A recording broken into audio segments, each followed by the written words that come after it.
Welcome back. Big ಮಾರ್ನಿಂಗ್ಗೆ ಸ್ವಾಗತ. ಈಗ ಬಹಳ ಕುತೂಹಲ ಮೂಡಿಸಿರುವಂಥದ್ದು ಮಂಡ್ಯ ಚುನಾವಣೆ. ಒಂದು ಹೇಳಿದೆ, ರೆಕಾರ್ಡ್ ಬ್ರೇಕ್ ಮಾಡಿದ್ದಾರೆ, 25 ವರ್ಷದ ರೆಕಾರ್ಡ್ ಬ್ರೇಕ್ ಮಾಡಿದ್ದಾರೆ ಕುಮಾರಸ್ವಾಮಿ ಅವರು. ಕಳೆದ ವರ್ಷ ಎಲ್ಲಿದ್ದರು, ಈಗ ಇಲ್ಲಿಗೆ ಬಂದಿದ್ದಾರೆ ಅಂತೇಳಿ. ಕೃಷಿ ಸಚಿವರು ಚಲುವರಾಯಸ್ವಾಮಿ ನಮ್ಮಲ್ಲಿ ಒಂದು ಕಾಲದಲ್ಲಿ 2020 ಗೌರ್ಮೆಂಟಲ್ಲಿ ಇದೇ ಕುಮಾರಸ್ವಾಮಿ ಅವ್ರ ಜೊತೆ ಹೆಗಲಾಗಿ ಕೆಲಸ ಮಾಡಿದಂಥವ್ರು ನಂತರ ದೂರ ಆಗ್ತಾರೆ. ಇದೀಗ ಕೇಂದ್ರದಲ್ಲಿ HDKಗೆ ಕೃಷಿ ಖಾತೆ ಫಿಕ್ಸು ಆಗಿರುವಾಗ ರಾಜ್ಯ ಕೃಷಿ ಮಂತ್ರಿ ಯಾರು? ಚಲುವರಾಯಸ್ವಾಮಿ. ಈಗ ಇವರು ಯಾವ ರೀತಿ ಶರಂಪರ ಜಗಳಾಡ್ಕೊಂಡಿದ್ದಾರೆ ವಿಧಾನಸಭೆಯಲ್ಲಿ ಅಂತಂದರೆ, ಶರಂಪರ ಏನು ಜಗಳ, ಬಾ ಬಾ ಬಾ ಬಾ ಬಾ ಬಾ ಏಕವಚನ. ಆಮೇಲೆ ನರೇಂದ್ರ ಸ್ವಾಮಿ, ಇವರು ಅವರು ಬಾಲಕೃಷ್ಣ, ಬಾಲಕೃಷ್ಣ, ನರೇಂದ್ರ ಸ್ವಾಮಿ, ಚಲುವರಾಯಸ್ವಾಮಿ, ಆಮೇಲೆ ಜಮೀರ್ ಅಹ್ಮದ್ ಖಾನ್ ಎಲ್ಲ ಮುಗಿಬಿದ್ದುಬಿಟ್ರು, ಎಲ್ಲ ಮುಗಿಬಿದ್ದಿದ್ದಾರೆ. ಆಮೇಲೆ ಇದೇ ಚಲುವರಾಯಸ್ವಾಮಿ ಅವರು ಅವರ ಪತ್ನಿಯನ್ನು ಕಣಕ್ಕಿಳಿಸಬೇಕು ಅಂತಿತ್ತು, ಧನಲಕ್ಷ್ಮಿ ಅವ್ರನ್ನ ಕಣಕ್ಕಿಳಿಸಬೇಕು ಅಂತಿತ್ತು. ಅಲ್ಲಿ ಆಗಲಿಲ್ಲ. ಸ್ಟಾರ್ ಚಂದ್ರು ಬಂದರೆ ಯಾಕೆ ಸ್ವಲ್ಪ ದುಡ್ಡೆಲ್ಲ ಹಾಕಬೇಕಾಗತ್ತೆ, ಅಲ್ಲಿ ಅಷ್ಟು ಈಸಿ ಅಲ್ಲ ಅಂಥೇಳಿ. ಸೊ ಒಂದು ಸ್ಪೀಚಲ್ಲಿ ಹೇಳೇಬಿಟ್ರು, ನಾನು ಸೋತ್ರೆ, ಇಲ್ಲೇನಾದರೂ ಕಾಂಗ್ರೆಸ್ ಸೋತ್ರೆ ನಾನು ಬಿಟ್ಬಿಡ್ತೀನಪ್ಪ ಅನ್ನೋ ರೀತಿಯಲ್ಲಿ ಮಾತಾಡಿದ್ರು. ಅದು ನಾವು ನೆನ್ನೆ ಮೊನ್ನೆಲ್ಲ ಪ್ಲೇ ಮಾಡಿದ್ವಿ. ಆಯಿತು, ಅದು ಬೇರೆ ವಿಚಾರ. ಆದರೆ ಚಲುವರಾಯಸ್ವಾಮಿಗೆ ತೀವ್ರ ಹಿನ್ನಡೆ ಆಗಿರೋದು ಎಲ್ಲಿ ಗೊತ್ತಾ? ನಾಗಮಂಗಲದಲ್ಲಿ ಅವರ ಕ್ಷೇತ್ರದಲ್ಲಿ 50,000 ಓಟು ಕುಮಾರಸ್ವಾಮಿಗೆ ಲೀಡ್ ಬಂದಿದೆ. 50,000. ಆ ಕ್ಷೇತ್ರದ MLA, ಸಿಟ್ಟಿಂಗ್ ಮಿನಿಸ್ಟರ್, ಆ ಕ್ಷೇತ್ರದ MLA, ಉಸ್ತುವಾರಿ. ಅರೇ ಬಾಪ್ರೆ. ಆಮೇಲೆ ಅಲ್ಲಿರೋದು JDS ಒಂದೇ, ಬೇರೆ ಎಲ್ಲೂ ಇಲ್ಲ. ಉಳಿದ ಕಡೆ ಕಾಂಗ್ರೆಸ್ ಇದೆ. ಹಾಗಿರುವಾಗ ಅವರನ್ನು ದೊಡ್ಡ ನಾಯಕರನ್ನಾಗಿ ಬಳಸಬೇಕು ಅಂತೇಳಿ DKಗೆ ಭಾಳ ಆಸೆ ಇದೆ. ಈಗ ಏನಾಗಿದೆ ನೋಡಿ, ಪೆಟ್ಟು ಮೇಲೆ ಪೆಟ್ಟು. ಒಂದು ಕಡೆ ಸೋತರು, ಚಲುವರಾಯಸ್ವಾಮಿ ಅವರ ಕ್ಯಾಂಡಿಡೇಟ್ ಸೋತರು, ಸ್ಟಾರ್ ಚಂದ್ರು ಸೋತರು. ಎರಡನೇ ಕಡೆ ತಮ್ಮ ಕ್ಷೇತ್ರದಲ್ಲೇ ಕುಮಾರಸ್ವಾಮಿಗೆ ಲೀಡ್ ಬಂತು. ಈಗ ಕೇಂದ್ರದಲ್ಲಿ ಕೃಷಿ ಸಚಿವರಾಗ್ತಾರೆ. ಇವರು ರಾಜ್ಯ ಕೃಷಿ ಸಚಿವ. ನಡಿ ಈಗ ಶುರು ಮಾಡೋಣ. ಕೇಸರಿಯಿಂದ ಮನೋಲ್ಲಾಸ ಮನಸ್ಸು ಮತ್ತೇರಿ ಕುಣಿದಾಡಿದೆ ನೋಡು, ಮನಸ್ಸು ಮತ್ತೇರಿ ಕುಣಿದಾಡಿದೆ ನೋಡು. ಕ್ಷಣ ಕ್ಷಣವೂ ಆಚರಿಸಿ ಕೇಸರಿ ಹಬ್ಬ. ವಿಮಲ್ ಬಾಯಲ್ಲಿ ಹೇಳಿ ಕೇಸರಿ. ನಾಳೆ ಕೇಂದ್ರದ ಏನಾದರೂ ಬೇಕು ಅಂತಂದರೆ ಹಣ ತಿಳಿ ಹೋಗಿ ಕೈ ಕಟ್ಟಿ ಕೂತ್ಕೋಬೇಕು. ಅದನ್ನೇ ಕುಮಾರಸ್ವಾಮಿ ಅವರು ಕಾಯ್ತಾ ಇರ್ತಾರೆ. ಆಯ್ತಾ? ಈಗ ಮೊನ್ನೆ ರಾಹುಲ್ ಗಾಂಧಿ ಮೀಟಿಂಗ್ ಅಲ್ಲಿ ಯಾರು ಲೀಡ್ ಕೊಟ್ಟಿಲ್ಲ, ಯಾರು ಸಚಿವರ ಸ್ಥಾನದ ಇದ್ದವರಲ್ಲಿ ಕಾಂಗ್ರೆಸ್ ಸೋತಿದೆ, ಅವ್ರದ್ದು ತಲೆದಂಡ ಅಥವಾ ಸ್ಥಾನ ಪಲ್ಲಟ ಆಗುವಂತದ್ದಲ್ಲ, ಅದನ್ನು ನಾವಿಲ್ಲಿ ರಿಕಾಲ್ ಮಾಡ್ಕೋಬಹುದು. ಅಲ್ಲ, ಅದನ್ನ ಹೇಳ್ತೀನಿ ಏನು ಅಂತ. ಈಗ ಅದು ಹೇಳಿದ್ರಲ್ಲ ಇದು ರಾಹುಲ್ ಗಾಂಧಿ ಅವರು ತಲೆದಂಡ ಆಗಬೇಕು ಸಚಿವರದು ಅಂತ ಹೇಳಿ. ಸಚಿವರು ಹೆಂಗ್ ಮಾತಾಡ್ತಿದ್ದಾರೆ ಗೊತ್ತಾ? ಸಿದ್ದರಾಮಯ್ಯ ಅವರೇ ಸೋತಿದ್ದಾರೆ ಅಲ್ಲಿ. ಆಮೇಲೆ DK ಶಿವಕುಮಾರ್ ಅವರೇ ತಮ್ಮನ್ನು ಗೆಲ್ಸಕ್ಕಾಗಿಲ್ಲ, ನಮ್ಮ ಹತ್ರ ಬಂದ್ಬಿಟ್ರು ಕೇಳಕ್ಕೆ ಅಂತ ಹೇಳಿ ಮಾತಾಡ್ಕೋತಿದ್ದಾರೆ. ಸೊ ಅದು ಕ್ಯಾನ್ಸಲ್. ಓಕೆ, ಈಗ ಇವರು ಪಾಪ ಒಂದೋ ಮೊದಲು ಹೇಳಿದ್ರು ರಾಜೀನಾಮೆದ ವಿಚಾರ ಯಾರು ಕೇಳಕ್ಕೆ ಹೋಗಲ್ಲ ಈಗ. ಆದರೆ ಸಚಿವಗಿರಿಯನ್ನು ಬದಲಾಯಿಸ್ಕೋತಾರ ಅನ್ನುವಂಥ ಒಂದು ಕುತೂಹಲ ಇದೆ. ಅದರ ಬಗ್ಗೆ ಒಂದು ರಿಪೋರ್ಟ್ ನಿಮ್ಮ ಮುಂದೆ. ಓಕೆ, ಬದಲಿಸ್ತಾ ಪ್ರತಿಷ್ಠೆ ಪ್ರಶ್ನೆ ಆಗ್ಬೋದು ಚಲುವರಾಯಸ್ವಾಮಿ ಅವರಿಗೆ. ಬಹಳ ಪ್ರತಿಷ್ಠೆ ಆಗುತ್ತೆ ಇದು. ಬನ್ನಿ, ನಮ್ಮ ಆನಂದ್ ಇದ್ದಾರೆ ಮಂಡ್ಯದಿಂದ.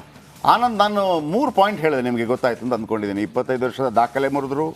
ಆಮೇಲೆ ನಾಗಮಂಗಲದಲ್ಲಿ 50,000 ಲೀಡ್ ಬಂತು. ಆಮೇಲೆ ಈಗ ಕೃಷಿ ಸಚಿವರಾಗ್ತಾ ಇದ್ದಾರೆ. ಆಮೇಲೆ ಅವ್ರು ಹೇಳಿದ್ದು ನಿಜ ಅಲ್ವಾ? ಎಲ್ಲ ಒಂದು ಕಡೆ ನಾನು ರಾಜೀನಾಮೆ ಕೊಡ್ತೀನಿ, ಮಾಡೋದಿಲ್ಲ ಅಂತ ಅಂದ್ಬಿಟ್ಟು ಏನು ಮಾತಾಡ್ಕೊತಾರೆ ಮಂಡ್ಯ ಜನ, ವಿಶೇಷವಾಗಿ ನಾಗಮಂಗಲ ಜನ?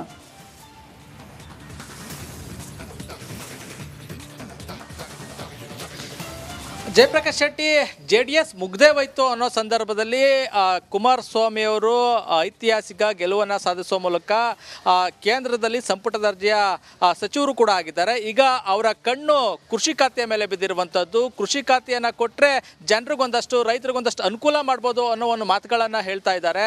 ಒಂದು ವೇಳೆ ಕೃಷಿ ಖಾತೆಯನ್ನಾದರೂ ಕುಮಾರಸ್ವಾಮಿ ಅವರಿಗೆ ಕೊಟ್ಟರೆ ಮುಂದೆ ಅವರ ಏನು ಮಾಜಿ ಸ್ನೇಹಿತರಿದ್ರು, ಅವರ ಅತ್ಯಾಪ್ತರಾಗಿದ್ರು ಒಂದು ಕಾಲದಲ್ಲಿ, ಅವರಿಗೆ ಇರುಸು ಮುರುಸಾಗುವಂಥ ಎಲ್ಲ ಲಕ್ಷಣಗಳು ಕೂಡ ಕಾಣ್ತಾ ಇರುವಂಥದ್ದು. ಚಲುವರಾಯಸ್ವಾಮಿ ಅವರು ಸದ್ಯ ರಾಜ್ಯ ಕೃಷಿ ಸಚಿವರಾಗಿದ್ದಾರೆ. ಕೃಷಿ ಖಾತೆಗೆ ಸಂಬಂಧಪಟ್ಟಂತೆ, ಕೃಷಿ ಇಲಾಖೆಗೆ ಸಂಬಂಧಪಟ್ಟಂತೆ ಕೇಂದ್ರದ ನೆರವು ಅಥವಾ ಕೇಂದ್ರದ ಅನುದಾನ ಪಡೆದುಕೊಳ್ಬೇಕು ಅಂದರೆ ಮುಂದೆ ಕುಮಾರಸ್ವಾಮಿ ಅವ್ರನ್ನ ಭೇಟಿ ಮಾಡಬೇಕಾಗುತ್ತೆ. ಅವರ ಜೊತೆ ಅವರ ಮುಂದೆ ನಿಂತು ಒಂದಷ್ಟು ಸಹಿ ಹಾಕಿಸ್ಕೊಳ್ಳೋದು ಅಥವಾ ಏನು ಚರ್ಚೆ ಮಾಡಬೇಕಾದಂಥ ಸಂದರ್ಭ ಬರುತ್ತೆ. ಆಗ ಅವ್ರಿಗೆ ಇರುಸು ಮುರುಸು ಉಂಟಾಗುವಂಥ ಸಾಧ್ಯತೆಗಳಿರುವಂಥದ್ದು. ಯಾಕೆಂದರೆ ಕಳೆದ ಕೆಲವು ವರ್ಷಗಳಿಂದ ಅವರ ಇಬ್ಬರು ಮಧ್ಯೆ ಮಾತುಕತೆ ಅವಶ್ಯಕತೆನೇ ಇಲ್ಲ, ಅವರು ಹಾವು ಮುಂಗುಸಿ ಅಂತ ಇರುವಂತದ್ದು. ಇಂತಹ ಸಂದರ್ಭದಲ್ಲಿ ಏನು ಕುಮಾರಸ್ವಾಮಿ ಅವ್ರನ್ನ ಭೇಟಿ ಮಾಡೋದು ಅಂದ್ರೆ ಜೊತೆಗೆ ಅವರ ಓಕೆ ಥ್ಯಾಂಕ್ ಯು ನಿಮ್ಮೆಲ್ಲ ಅಪ್ಡೇಟ್ಸ್ಗಾಗಿ. ಈ ನಡುವೆ ಕುಮಾರಸ್ವಾಮಿಯರ ಮೊದಲಿಗೆ ಕರೆದ್ರು 2014ರಲ್ಲಿ ಇಂಥದ್ದೇ ಒಂದು ಘಟನಾವಳಿಗಳಾಗಿತ್ತು. ಶ್ರೀಪಾದ್, ನೀವು ನೆನಪಿಸ್ಕೋಬೇಕು, 2014ರಲ್ಲಿ ಪ್ರಧಾನಮಂತ್ರಿ ಆದಾಗ ಅನಂತಕುಮಾರ್ ಅವರನ್ನು ಕರೀತಾರೆ ಅಂತಿತ್ತು. ಆದರೆ ಅನಂತಕುಮಾರ್ ಅವರನ್ನು ಫಸ್ಟ್ ಕರೀಲಿಲ್ಲ, ಸದಾನಂದ ಗೌಡ್ರನ್ನ ಕರೆದ್ರು. ಅದು ದೊಡ್ಡ ಮಟ್ಟದಲ್ಲಿ ಚರ್ಚೆ ಆಯ್ತು, ಏನಪ್ಪ ಹಿಂಗೆ ಕರೆದುಬಿಟ್ಟು ಅಂತೇಳಿ. ಅದಕ್ಕಿಂತ ಮೊದಲೊಂದು ಚುನಾವಣೆಯಲ್ಲಿ ಇವರು ಅನಂತಕುಮಾರನ್ನು ಸ್ಟಾರ್ಟಿಂಗ್ ಕರೆದಿರ್ತಾರೆ, ಆಮೇಲೆ ಗೊತ್ತಾಗುತ್ತೆ ಅದು ಆಲ್ಫಾಬಿಟಲ್ಲಿ ಬರೆದಿರ್ತಾರೆ. ಆ ಕಾರಣಕ್ಕೆ ಸದಾನಂದ ಗೌಡ್ರನ್ನ ಕರೆದಾಗ ಹೆಚ್ಚಿನ ಪ್ರಾಶಸ್ತ್ಯವನ್ನು ಕೊಡ್ತಾರೆ, ಯಾಕಂದರೆ ಅವರು ಮುಖ್ಯಮಂತ್ರಿ ಪಟ್ಟವನ್ನು ಬಿಟ್ಟಿದ್ರು, ಆ ಎಲ್ಲ ಕಾರಣಗಳಿತ್ತು. ಸೊ ಆಮೇಲೆ ಅನಂತಕುಮಾರ್ ಅವರು LK ಅಡ್ವಾಣಿ ಅವರ ಶಿಷ್ಯರಂತೆ ಎಲ್ಲ ಊಹಾಪೋಹಗಳು ಆ ಅಂದರೆ ಕರೆದಿರುವಂಥದ್ದು. ಇಲ್ಲೇನಾಯಿತು, ಇವರನ್ನು ಫಸ್ಟ್ ಕರೆದಿದ್ದಾರೆ. ಯಾಕೆಷ್ಟು ಮಹತ್ವ ಅಂತ ಕೆಲವು ಪಾಯಿಂಟು ನೋಡಿ. ಕುಮಾರಸ್ವಾಮಿ ಅವರು ಇಲ್ಲದೇ ಇದ್ದಿದ್ರೆ ಅಥವಾ JDS ಜೊತೆ ಈ ಬಾರಿ BJP ಮೈತ್ರಿ ಮಾಡಿಕೊಳ್ಳದೇ ಇದ್ದಿದ್ರೆ 19 ಬರ್ತಿರ್ಲಿಲ್ವಂತೆ BJP.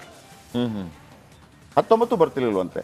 ಅಂದರೆ ಹಳೆ ಮೈಸೂರು ಪ್ರಾಂತ್ಯದಲ್ಲಿ ತೀರಾ ನೆಲಕಚ್ಚಿ ಬಿಡ್ತಾ ಇತ್ತು. ಒಕ್ಕಲಿಗ ಮತಗಳು ಸಾಲಿಡ್ ಆಗಿ ಮೈತ್ರಿಕೂಟಕ್ಕೆ ಬಂದ್ಬಿಟ್ಟು, ಒಕ್ಕಲಿಗ ಮತಗಳು ಬಂದಷ್ಟು ಇನ್ನೂ ಕೂಡ ಲಿಂಗಾಯತ್ ಮತಗಳು ಬಂದಿಲ್ಲ. ನಿಮಗೆ ಅದಕ್ಕೆ ಸ್ಪಷ್ಟ ಉದಾಹರಣೆ ಹೈದರಾಬಾದ್ ಕರ್ನಾಟಕದಲ್ಲಿ 5 ಕ್ಷೇತ್ರದಲ್ಲಿ ಸೋಲಾಗಿರೋದು. ಕಲ್ಯಾಣ ಕರ್ನಾಟಕದಲ್ಲಿ 5.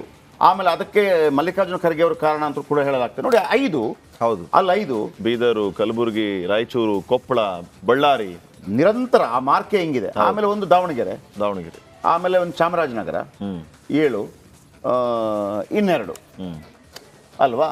ಸೊ ಹಾಗಿರುವಾಗ ಕಳೆದ ಬಾರಿ ವಿಧಾನಸಭಾ ಚುನಾವಣೆಯಲ್ಲೂ ಅಷ್ಟೇ BJP ಮತ್ತು JDSಗಿಂತ ಜಾಸ್ತಿಯಾಗಿ ಕಾಂಗ್ರೆಸ್ ಬಂದಿತ್ತು. ಅವರನ್ನು ಕಟ್ಟಿ ಹಾಕಲೇಬೇಕಾಗಿತ್ತು.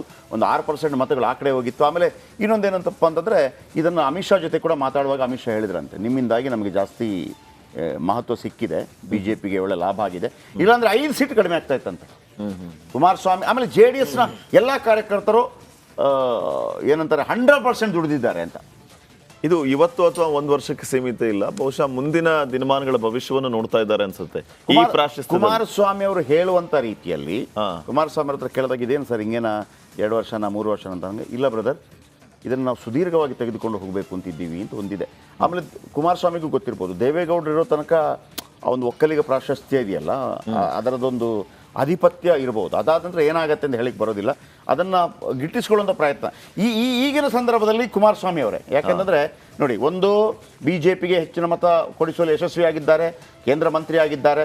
ಆಮೇಲೆ ಬೆಂಗಳೂರು ಗ್ರಾಮಾಂತರದಲ್ಲಿ ಒಂದು ವೇಳೆ DK ಶಿವಕುಮಾರ್ ಗೆದ್ದಿದ್ರೆ ಅದರ ಕಥೆನೇ ಬೇರೆ ಆಗ್ತಿತ್ತು. DK ಶಿವಕುಮಾರ್ ಅವರನ್ನು ಸೋಲಿಸಿದ್ರು ಬೆಂಗಳೂರು ಗ್ರಾಮಾಂತರದಲ್ಲಿ. ಇನ್ನೊಂದು ಮಂಡ್ಯದಲ್ಲಿ ಮತ್ತೆ ಸ್ಥಾಪನೆ ಮಾಡಿಕೊಂಡ್ರು ತಮ್ಮನ್ನು ತಾವು. ಕುಮಾರಸ್ವಾಮಿ ಅವರಿಗೆ ಕೇಂದ್ರದಲ್ಲಿ ಈ ಮಟ್ಟಿಗೆ ಪ್ರಾಶಸ್ತ್ಯ ಕೊಡುವ ಮೂಲಕ ಇವರ ಮೈತ್ರಿಯನ್ನ ಮತ್ತಷ್ಟು ಗಟ್ಟಿ ಮಾಡಿಕೊಂಡು ಮುಂದಿನ ವಿಧಾನಸಭೆ ಚುನಾವಣೆಯಲ್ಲಿ ಇದನ್ನು ವರ್ಕೌಟ್ ಮಾಡೋದಕ್ಕೆ ಈ ರೀತಿಯ ಪೂರ್ವ ತಯಾರಿ. ಕುಮಾರಸ್ವಾಮಿ ಅವರು ಈ ಹಿಂದೆ ಅವ್ರಿಗೊಂದು ಆಫರ್ ಬರುತ್ತೆ, ಓಕೆ ನೀವು ಬಂದ್ಬಿಡಿ BJPಗೆ, ಮರ್ಜ್ ಮಾಡಿ ಅಂತ ಏನೋ ಹೇಳ್ತಾರೆ, ನೀವು ಮುಖ್ಯಮಂತ್ರಿ ಆಗ್ಬಿಡಿ ಅಂತ ಹೇಳ್ತಾರೆ. ನರೇಂದ್ರ ಮೋದಿ ಅವರು ಅದನ್ನು ಅನೇಕ ಬಾರಿ ಅವ್ರು ಹೇಳ್ಕೊಂಡಿದ್ದಾರೆ, ಬಟ್ ಅವರು ಒಪ್ಪಿರಲಿಲ್ಲ. ಆದರೆ ಯಾವಾಗ ನಿಮಗೆ 19% ಮಿನಿಮಮ್ ಇತ್ತು, ಅವರಿಗೆ 19% ಮಿನಿಮಮ್ ಓಟ್ ಇವ್ರದ್ದು. ಈಗ ಕರ್ನಾಟಕದಲ್ಲಿ 35% ಓಟ್ ಇದೆಯಲ್ಲ ಕಾಂಗ್ರೆಸ್ಗೆ ಮಿನಿಮಮ್, ಯಾರನ್ನು ನಿಲ್ಲಿಸಿದ್ರು ನಿಮಗೆ 35% ಬರುತ್ತೆ. BJPಗೆ 33% ಮಿನಿಮಮ್, ಇವರಿಗೆ 19% ಮಿನಿಮಮ್. ಆ ಮಿನಿಮಮ್ ಓಟಿಂದ 6% ಈ ಕಡೆ ಬಂದ್ಬಿಡುತ್ತೆ ಕಳೆದ ವಿಧಾನಸಭಾ ಚುನಾವಣೆಯಲ್ಲಿ. ಅದು ದೇವೇಗೌಡರಿಗೆ ಭಯ ಆಗೋದಕ್ಕೆ ಶುರುವಾಗುತ್ತೆ. ಅರೆ ಇದೇನೋ ಮಾಡ್ತಾರೆ. ಒಂದು ವೇಳೆ BJP ಜೊತೆ ಹೋಗದೇ ಇದ್ದಿದ್ರೆ 19ರಲ್ಲಿ 12 ಜನರನ್ನ DK ಶಿವಕುಮಾರ್ ಹೆಂಗೆ